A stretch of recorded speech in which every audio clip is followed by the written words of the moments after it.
देखिए हर खबर यहीं पर, सब्सक्राइब कीजिए TV9 भारतवर्ष। तो राफेल विमानों ने जैसे ही हिंदुस्तान की सरजमीन पर कदम रखा, चीन के होश उड़ गए। अब ड्रैगन ने अपने J-15 जेट में ईंधन भरने की कैपेसिटी बढ़ा ली। चीन का दावा है कि अब रात के अंधेरे में भी वो हमला करने में सक्षम है। राफेल आ गया, चीन घबरा गया।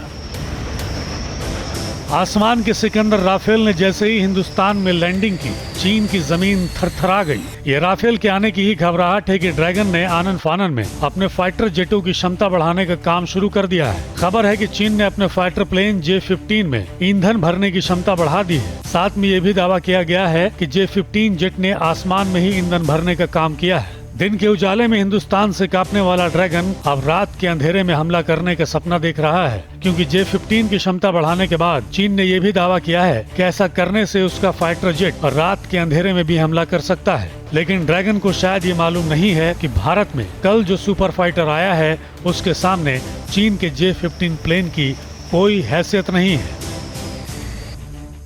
चीन ने फाइटर प्लेन J-15 के ईंधन की क्षमता बढ़ाई। अब अंधेरे में हमला करने की फिराक में है ड्रैगन। 24 घंटे हमले के लिए तैयार रहेगा जेट। राफेल के सामने नहीं टिक पाएगा J-15 जेट।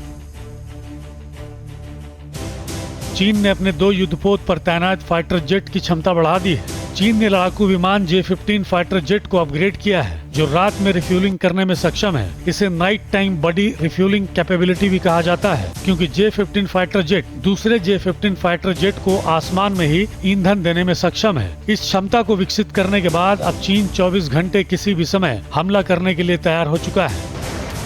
विश्व की बड़ी ताकतों से घिरा ड्रैगन पहले से ही दबाव में है। उसके बाद भारत में राफेल की आमद से ड्रैगन बौखला चुका है और घबरा भी चुका है।